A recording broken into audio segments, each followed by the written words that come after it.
Hello, friends, and welcome to another episode of Dark Side of the Word. My name is Kate, and I'm here with my co host CJ. Hello, everybody. And this week, it is time for us to give our writing update. It is the beginning of October. We are in a new month. For me, at least, a lot has happened in the past month in terms of my writing career and life. And so I have a ton to tell people. I have a massive announcement to also give at the end of this podcast. I have been trying not to hint too much at it because I hate when people hold on to that. But it was not my time to give the news away. I was given strict orders that I could not give this news away until October. I will explain why when we get there, but just stay around because it's huge. The embargo will be lifted. We wait with bated breath. I feel like people are going to think it's like, I'm just going to like quell the secret. It's not a book deal. Okay. I'm just going to, I have to do that now because I just feel like it's kind of like when you call people and you're like, I have something big to announce. And like, are you pregnant? Are you pregnant? Like, oh, yes. No, I'm not pregnant either. So, so we wrote out the two major possibilities. I don't know what else it could be. I feel like I have given it away on Instagram only because of a certain thing, and I'll explain that. But okay, anyway. I have not seen it on Instagram. I mean, I know what it is anyway, but still, I have not seen it on Instagram. Haven't you seen a certain like type of reel being shared a lot on Instagram? Is it a story? Because I never really look at stories. Yeah, they're in my story. Oh, yeah, I don't look at the stories that much. I look at them like once a week, random stories that are there, but I never really get into it that much because I'm trying to limit social media, quite honestly, to like 30 minutes a day because otherwise it just takes up way too much energy and space. So, but all the good shit's in the stories. It's not in the posts. I'm just tired, man. I'm just tired. I can't keep up with it all. It's like either like read a book, blog, or social media. Like it can't all or do a podcast. It can't all happen at the same time. I post, I scroll for 30 minutes, I comment, I like, I'm out. Done. Goodbye. Unless your lovely co-host tags you in a post, making you have to announce your October reading list. Now I have to share. Now I have to finish making my list in a timely manner and then post it on Instagram in a timely manner. Thanks for that. You're already telling people you're doing that anyway, so I was just making sure that I was holding your, to your deal. Well, with one time you can kind of do it and then just not ever actually follow up on it. But now that I have been called out, I will have to go and do this. So our listeners are expecting it. You already told them you're doing it. That's true. Okay. I'm a liar, listeners. I'm a liar. We have very active listeners. I'm manifesting this, They comment all the time. They follow everything we say. They wait on bated breath for the new podcast to come out. Yes, that is true. Okay, so then somewhere in my 30 minutes a day, I will post on Instagram my list of October spooky reads that I will be reading this month. Well, I'm also selfishly doing this because I want to know the list as well. I could just tell you. And we could drop this whole "let's post it on Instagram" thing. No. Okay. Never mind then. Nope. There's a thing called Canva. You can make it pretty. Takes 5 seconds. All right, moving on. Updates. Our listeners are here for our updates. New month, new news. Okay. I have 3 things to say. I don't know. I have 3 things to say. Do we want to go one and one? Yes. Okay. You go first. I talked a lot, I feel like. Okay. So I'm mostly talking about querying. But my first query thing is that since we last talked, I have received several more requests from literary agents to review the Hoogly Ever After, which brings my total number of requests to 9. Wow. So I am beyond thrilled. My goal was to get more than 2 requests, and I feel like I've just blown that out of the water. And being that this is my 3rd time and 3rd book in the query trenches, it just feels like a huge accomplishment in and of itself, like every time I get a request, and proof that all the work and time and energy I have put into learning how to write a query, learning how to write a synopsis, has just been worth it and has paid off. So of course, I want a book deal, but I'm pretty freaking happy right now. This is a nice place to be. Clearly, you have the awesome sauce, and you have unlocked the equation on how to get noticed. I have worked my fucking ass off on this. So I'm glad it's getting noticed because it has been a lot of hard work. I didn't just like waltz into this. There's been literally hundreds of rejections, and still are more rejections. But it's nice to finally have some validation, I guess, that this all wasn't, you know, just a, just for nothing, so far at least. That's so exciting though, because I definitely, you have that goal and you've clearly surpassed it. I'm still shook with how quickly you're getting attention that no one has bit. Yeah. But there's currently, so I've had 9 requests. 3 have said thank you, but not for me, and the other 6 are currently pending right now. So, it takes what, 3 4 months to review a manuscript. I'm not even getting told like how long to wait. I just send it and I just assume I'll hear from them one way or the other whenever it happens. I feel that you kind of, like, at least how I would expect this industry to work, it's like you kind of entered some sort of unwritten contract where it's like, if I send you my full manuscript and you have started this conversation, I expect you in some way to respond back with a yes or a no. And this isn't like I'm just cold querying you with my query packet. Like, you need a response. Like, that's the thing, is that now they request the whole thing, they cannot ghost you, they must respond. Yes, they must respond. And pretty much everybody who I've ever sent a manuscript to, like for past querying times, has replied one way or the other. Usually the other, which is no thank you. But they have been good about doing that. So at least I have that. So. Okay, good, because like that would really suck. Because I've never been ghosted by an agent who's requested to read the full manuscript. All right, well then we are just gonna have to. I don't know how you can sit there with 6 unanswered. But like, it would just be like, come on, guys, come on. Yeah, but I'm just trying to, believe that everything happens in its own time. I'm manifesting a positive outcome, and just it'll happen when it happens. It'll happen when it happens. So I just keep telling myself that, and then focusing on what to query next. I can't wait for the phone call that when you call and tell me and you're screaming in my ear. Oh my God, I'm going to pass out beforehand like a billion times if that actually happens. I get that. I mean, yeah, I probably would do the same thing. I mean, I just had an author like my story and I was already like, yeah, oh my God, right? I'm dying. It doesn't take much to make us happy, I listened to the Bookends YouTube channel, the Bookends Literary Agency. They have a lot of helpful videos on how to query, how to submit, how the publishing process is.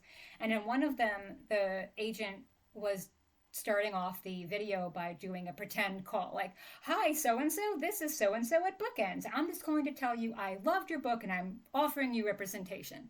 And like, it wasn't directed at me, obviously, but my heart stopped. I got all fluttery and warm and flushed. I'm like, oh my God, imagine hearing that, like, directed at me one day.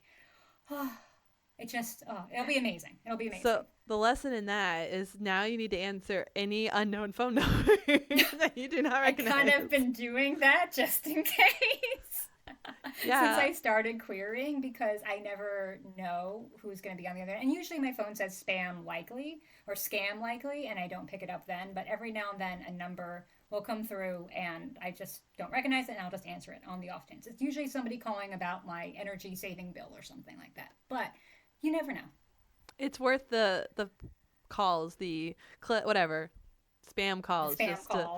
Just in case. Because clearly, I guess I would have expected them to call. For some reason, I always expected an email, but you're right. They would want to call you to discuss this. And holy shit, I hate answering the phone. Well, some of them say that, and this was an older video from like, I think 3 or 4 years ago, something like that. So a lot of them, I think now do send an email first saying, hey, I'd love to set up a time with you to offer blah, blah, blah, blah.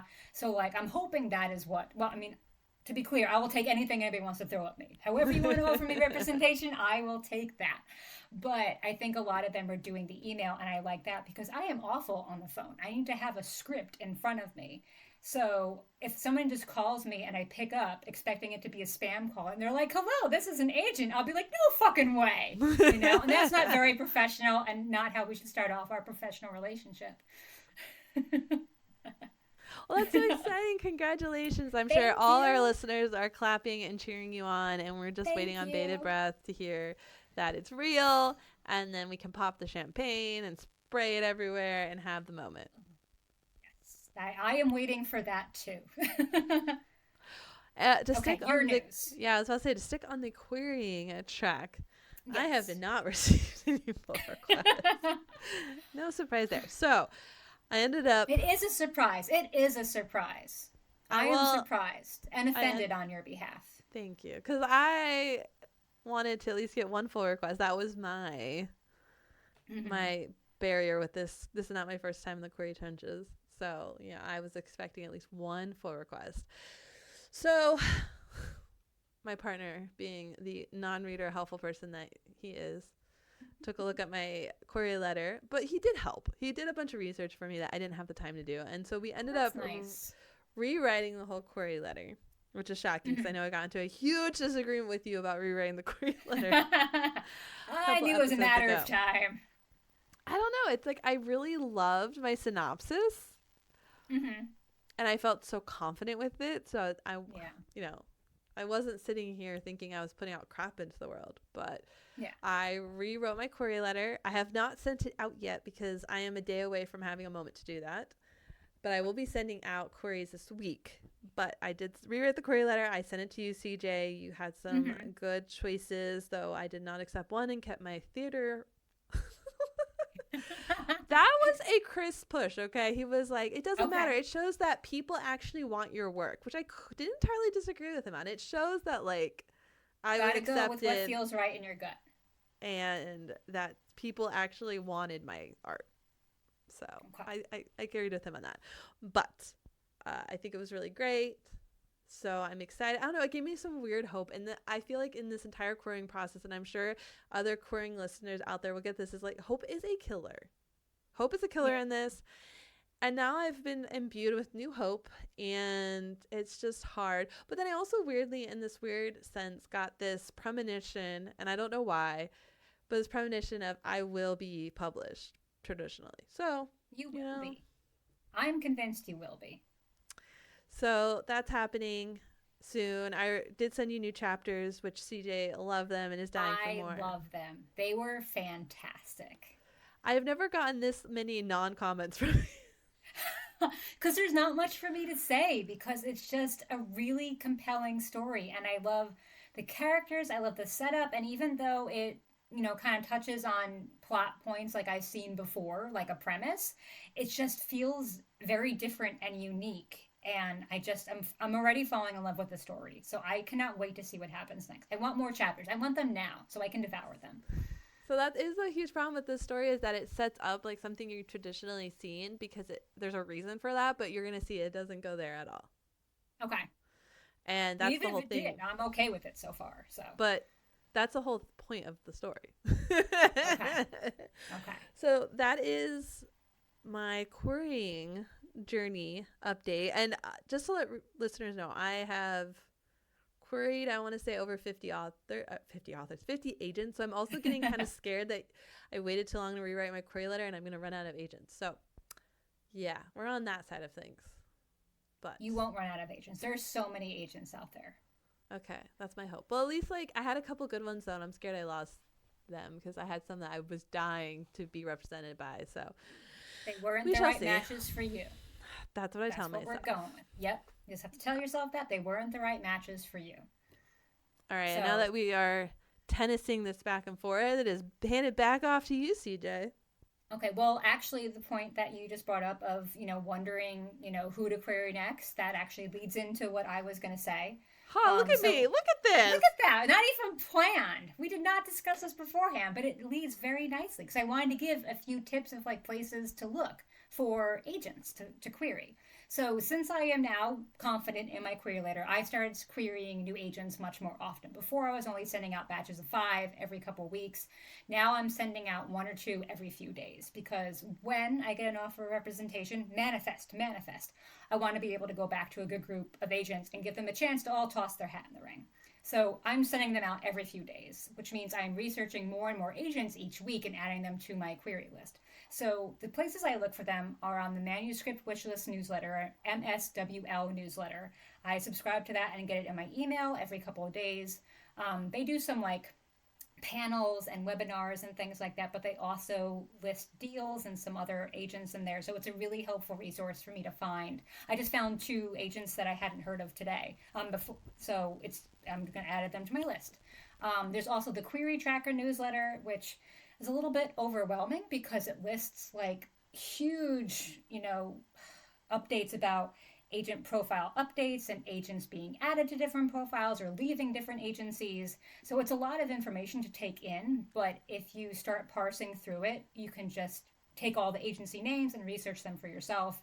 And it has brought to my attention a lot of agencies that I never would have found otherwise. So it's really helpful.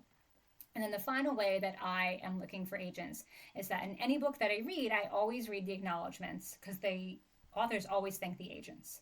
So even if the agent doesn't represent my genre, I'm sure somebody else at their agency does. So again, I log the name of the agency. If I like the book that I read and it's women's fiction for me, then I also log that agent name. And so my list just keeps growing and growing. So I have queried about 50 agents right now as well. I have another 50 to go. So there's still more after that. So there are a ton of agents out there. You can just keep querying and querying. The only other, okay, rewind first. I'm going to add to also where to find agents is they have that literary agent book that lists almost all of them and what genre they are. Literary Marketplace? Maybe. That's really bad. I should have them. I just requested again for my library because I had requested it before and gone through it and then had to return it. So I didn't. Is it big and thick and like expensive if you buy it? Yeah, Literary Marketplace. Yeah. So it literally lists every agent, and you can look also by genre as well, which is helpful. So I did request that again so I can get some new names. Nice. I said I've queried 50 agents, but what I didn't say is I've looked at over almost 80 agents because I have either not liked them or they're closed. So that's a huge roadblock right now, is that it's not that it's the summer, but a lot of them are closed. So that's the other thing. I will, when I get to like the dregs of society, I will go back to the closed ones that I've listed that I really like and see if they've reopened. I know that one agent I'm currently considering is opening in like next week. And I did have one in September that opened literally for like 3 days. And I got a response from her in like 15 hours, which was like super annoying because clearly, did you even look at what I did? So there are those moments you just gotta see when they're available. So yeah, on Query Tracker, that's why I'm scared. Is it Query Tracker we use or Query Manager? I can't remember right now. Query Tracker, because Query Manager is the form you fill out. Okay, so on Query Tracker, there is like a little eye symbol, like it looks like a human eye, and that's like to put a watch on that agent. And I do that for any agent who's closed right now, and I'm supposed to get an email when they've updated their profile, like they're open or closed. Okay. I don't always get that email, but what I do is I go through my list every few days, and I look for all the ones that I've clicked the little eye on, the icon. So I can look to see if they have opened up or not. Because it's just easier to do myself. Yeah, I actually have like a really detailed Excel file that I keep track of everything, color coded and all that jazz. So, because I do use Query Tracker, but sometimes I just find it bulky. I think it's a great resource, but I find it bulky sometimes, and so I'd rather just have my Excel file all right there because then the names are just easier to use. Yeah. But yeah, no, that's why like when I get to the dregs, I will go back to my certain color on my Excel sheet and check them out. Yeah. And if anyone hears huffing and puffing, my other co-host, the mascot, has decided to grace me with his presence. Is that Hubble? Yes. You can see his little nose in the camera. I can. It's super cute. I love dog noses. It's probably because he's close to his playtime, and he's just like, Mom, what are you doing? Why are you talking to this random thing at your face? Pay attention to me, Hubble. Well, speaking of books and being published, my second big announcement is that after taking a break on my blog, I got back earlier this year at doing it, and I got my first request to review a book from I think the PR firm is the one that reached out. But what makes this unique, not only did I get requested to review the book and post a blog about it, sorry, my brain went blank. I also was requested specifically for another blog that I wrote that they called out a specific blog. They're like, because you reviewed this book and we loved your review of this specific book, we want you to review our book. And I think that that's really cool. It means one, my blog's getting out there again. Definitely. And two, I'm getting known. It's not, because I get so many of those spam, like, be our rep jewelry for us, do this and that. And I don't respond because I'm like, okay, if you are real, the company will reach out to me, not some like other random account that's like, you need to contact this account, don't contact me back. I'm like, well, then you're not legit. Anyway, so this is legit. It's really exciting. I got the physical book in my hand, and I'm super excited to get back. Honestly, it feels like I didn't take a break. I kind of just hit the ground running again with the blog, and that's making me really excited. That's awesome. Yeah. It's good that you're fired up again, and that this is, propelling you even to get back more into it. So, yay, that's good news. Exactly. And it's just, I don't know, I'm in this era of my life where I'm trying to spread myself everywhere, because if something gets me known, then it will feed into everything else, and then it all becomes a funnel to the main goal, which is to actually do movies. It's not even to write books. I want to do movies. Yeah, everything helps. Every connection you can make, every bit of publicity you can do, everything for you, to advocate yourself and what you want to do. It just, everything helps in the long run. So it's really awesome that you're doing that. Thank you. You're welcome. You have one more point, correct? I do. Again, about querying. So since I am going through the U.S. agents at a pretty good rate, I have actually started querying literary agents in the U.K. So I'm expanding the search overseas. And the main reason is because there's not a lot of books that feature hygge here in the U.S. There's no fiction books about hygge in the U.S. There's a lot of nonfiction, but no fiction. But in the UK, there are actually a few comp titles I was looking at that have been published, and a few more that are coming out in 2024. So hygge definitely seems to be a thing in UK and in Europe, which is not surprising because it's a Danish term. So I think that I have a good shot of getting some international interest from a UK agent. So I started querying literary agents in the UK. And it's very interesting because it's a slightly different process. So for, here, like I've done so much research. We've all done so much research on how to query an agent, and pretty much they're all the same. They want everything in the body of an email. And in the UK, they actually want you to attach things to the email instead of putting it in the body of the email. And it feels like it goes against everything I've been taught, like I'm doing something bad, but they want everything in the attachments. And I just think it's super weird. Like, aren't they concerned about viruses? Because that's why they don't want it here, right? They're concerned about viruses. So I just think it's odd. It's like how the Europe and all that does things so much differently with food and all stuff. Maybe they just have better internet, better systems thingies. For reading it out. Exactly. That's an interesting conversation I feel like maybe someday we should delve deeper into, which is actually querying foreign agencies instead of our own. Because I accidentally, without realizing it, did query a UK publisher. And I didn't realize it until after the fact. Because how would that even work if you're represented and you're published in the UK? And sorry about that, my dog is going through the blinds. Welcome to the real life of podcasting, everyone. Did you hear that one? I heard that. He's getting angrier and angrier. But anyway, like if you are published in the UK, then all of your marketing, like how would you get over here? Because I know that, especially with Strange Sally Diamond, it was actually published with a U.S. publishing house. So would they sell the rights to your own country? Yeah, they could, definitely. Interesting. So the ones that I'm looking at do work with international authors, so I would want them to do some kind of U.S. work too. But if I have an agent that is in the UK and they take the book and a UK publisher takes the book, then they would license the rights out to a U.S. publisher. And that's often what happens with, dual editions, like in England and over here. And I'd be totally fine with that. And I know sometimes people just get picked up in one country and not another. I know a Swedish author who is doing really well in Sweden, and he's trying to get picked up in the U.S., and he's written 3 books in this series, and nobody in the U.S. will touch him, which I think is really strange because he's doing so well over there. But sometimes it just doesn't happen. And I'd be perfectly happy being a UK author. That's hilarious. If they want to have me. I know, right? Just another reason I have a book for us. Published where? In England. Just another reason for us to move to Ireland. Yes. I'm ready to go. Let's go. Let's go. Yeah, if I have to go take a business meeting with an agent over there, oh darn. Oh well, I'll just have to go and do that. Oh darn. Well, at least twist my arm. Because you're on the East Coast, so at least it's a little just hop and skip. Not for me, which is flying 6 hours plus the hop and skip from the East Coast to the UK. Yeah, that'd be rough. And the one thing I wanted to say about UK queries is that the rejections for them are a little different as well. So I've already gotten one rejection from a UK agency, but it was the nicest rejection I think I've ever received. It felt personal and it felt honest. It didn't feel like a form rejection letter. And I know we were recently talking about how awful it is getting a form rejection letter, or not even getting any kind of rejection at all, just having radio silence. And not only did they give me a personal rejection, but they also welcomed me to query them again with future projects.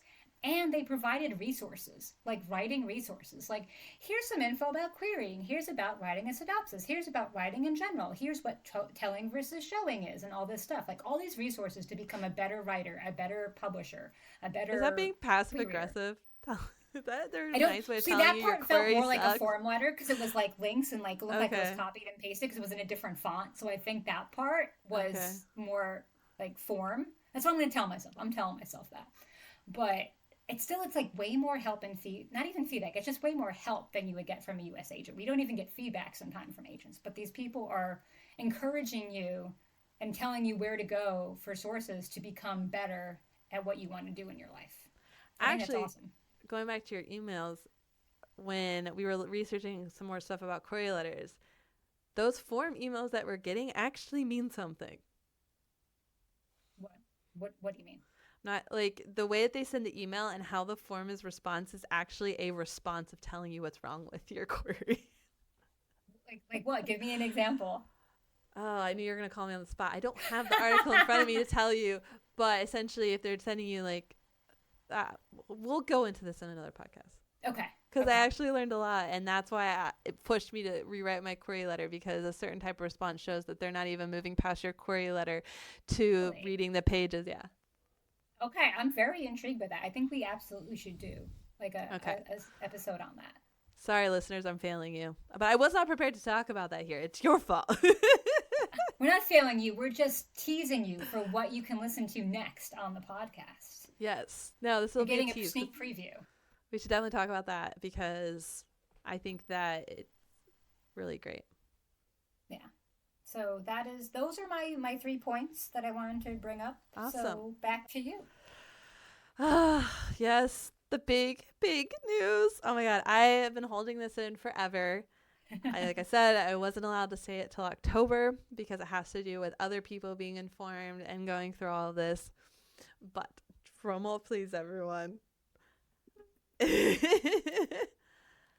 I am moving back home to Florida. Yay! Oh my God, that's the first time I'm saying it like to someone that's not in a secret hush hush. Do you feel relieved? Oh my God. I feel scared. Like, this makes it real. It does. But you want it to be real. I have been wanting to move back home for 3 years now. 2 to 3.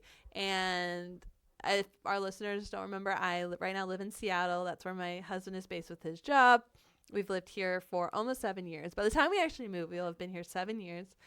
And it's just been kind of tough. Seattle is not the place that we were told it was. It's not the same place that we moved to originally, especially with, COVID and the things that are happening downtown and the skyrocketing housing prices and just everything going on. It's not the place we want to live anymore. And, we're from Florida. I know a lot of people are probably judging me for that. But this is what I have. Where you're born. This is what I have to tell people. I am moving home. If home was in Kansas, I'd be moving to Kansas. If home was in New York, I'd be moving to New York. I am moving home. Okay? Yeah. But we've been trying for 2 years now to move. We have been working very closely with my husband's company. That is why it's taken so long. That's also why I wasn't allowed to announce it yet, because this company had to go through certain things, make announcements to certain people, line of stuff on their end. So they were like, well, I don't really want you to tell anyone until, we've done all this. So I've had to keep really hush hush. I haven't been able to tell anyone. I know CJ knows because I couldn't keep it from you. But we move. I kept the secret. I'm very proud. We move in November. So next month. I can't even. I am so excited to move home. It's just... You'll be home for the holidays. I know. I am stoked. We're actually living with my husband's parents for 2 months because we hope to buy a house immediately, and we don't want to rent and spend all that money that could go towards a down payment because we're talking thousands of dollars. So that's going to be interesting. So you guys are going to see a lot of weird stuff from like mid-November to hopefully mid-January when we can move again. But I'm really excited. I'm going to take everyone on the journey of moving back home. We're driving home. And we have a whole 2-week road trip plan. So I'm hoping to like feature all of that as well and to share the experience because we have to drive because we have 2 massive dogs. And I refuse to ever put them in a plane. Besides, I don't think there's a crate big enough to house one of them. I don't think so, no.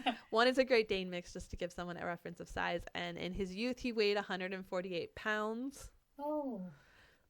He is now down because he is a 9-year-old oldie who needed to be really skinny because of hip dysplasia. So he doesn't weigh that now, but like when he was fully muscular and at his prime, he was 148 pounds. And he was skinny. This is not like fat doggo. This is like athletic prime doggo. That's crazy. Wow. I have such a small cat. I can't imagine such a large beast walking among us. Well, it's so funny because I don't know why, but on Instagram, all my reels have turned to Florida reels. And I guess because Instagram overheard me, and so I've been reposting them to my stories about living in Florida, and that's just like, I swear I'm giving it away. Like, as soon as I announce this, people are going to be like, that's why you're doing all of that lately. I thought you would just do it. I have seen some of those, and I thought it was just because you're from Florida, so you're like, just sharing things that you think are funny about Florida, how I share things that are about Jersey, So I thought that's what that was. Yes, but there's, I guess, the algorithm knows. The algorithm knows all. AI knows all. I know, but I'm excited. I'm so ready to be back in the sun. I hope to live closer to the beach. And it's been a really long 2 years of trying to make this work because my husband really wanted to stay with his company. And thank God that finally worked out. And, for a moment there in the middle, we didn't even think it was going to happen. And we kept just listening to our gut, our intuition, and doing what we needed to do. And honestly, I'm really glad that we didn't push and we waited in the way that we did because things have really turned out to be even better than we could ever imagine. Like when we actually finally pushed the domino over and made the effort happen, everything came out better than it could have ever been. And it's time. It's time for us to move home. We came out here for a reason, and we've been out here for that reason, and now all my query letters are going to be saying my new home on them. You look so happy. Like your face is just lit up and glowing, and you look happy and excited and relaxed. So I already know this is going to be a fantastic move for you because this is making your soul happy. I always do question because, we're moving to a crazy state. I mean, every good story starts with a Florida man. We all know this. And this isn't a new thing. It's the normal thing. And everything can kill you in Florida and the hurricanes and all that. I know. Okay. But I'm from there and my heart and soul has always been at home, and it's time. But I do like the seasons and I like the cold a little bit more now. So hopefully our goal is to buy a cabin in North Carolina at some point in the very nearest future, whenever we can afford it. Or I will come visit you and we will have writing sessions together. 100%. That's the whole point of it. And I'm excited. So yeah, goals. And definitely. then the third thing is my castle in Ireland. Like, this is the order of things. Yeah. And like a cheap castle that you can like fix up and make your own. Exactly. But not too much fixing. Because I want to be able to like come in. Not like in Escape to the Chateau. It's a little too much work. I was like, that's what I was imagining. I thought you were going to like redo it from like top to bottom like they are because you love that show so much. I know, but they had to put like heat and electricity in there. And I want a little bit. That's like, true. I want plumbing. Yes, I need all that to be done. I don't mind like refurbishing new floors, paint, walls, stucco, roof. But I want it to be like updated a little bit. The creature comforts have to be in there already. I agree. Dude, the price of a house here, like a 2-bedroom house here, is the price of buying a redone castle in France. Like, it's crazy. Come on. I know. I'd rather buy a castle than be in this godforsaken place a minute longer. I hear what you mean, though, about, like, people, talk shit about, like, so many different places. Like, I'm from Jersey, and I was born and raised in Jersey, and everybody talks shit about Jersey, but it's home. I'm still here. I could have moved away. I could have gone anywhere else. I don't like any other place as much as I like here because it's home. You know, Exactly. you don't explain it. It's just Exactly. how it is. I know. And you know what? Maybe I can come and bring new voice to the state. Help it tip another That way. is the hope. That is the hope. I don't have faith though. No, no, you have. Well, maybe we'll see. We'll see. I'm rooting for you. So if anyone wants to follow along the journey when we move halfway through November, I will be doing it on my personal account on Instagram. I hope to actually make a travel vlog of our move across country because we have quite a few stops. We're stopping in the Grand Canyon, Southern California, Dallas. I should be even making a swing by the Magnolia Farms, you know, the Oh, silos. I know. very No one would fancy. guess that by me, but I am obsessed with Chip and Joanna. Like, it's just, it's a thing. It is very shocking to hear that actually, because you're just like I'm looking. Listeners, behind her is a wall hanging of a skeleton, a rainbow colored skeleton with I don't even know what shooting out of its eye sockets, but It's it's the like the white complete opposite. turning into the color because, you know, black is actually the absorption of every color, which essentially means that you are the most colorful person because you have a rainbow inside of you. Okay.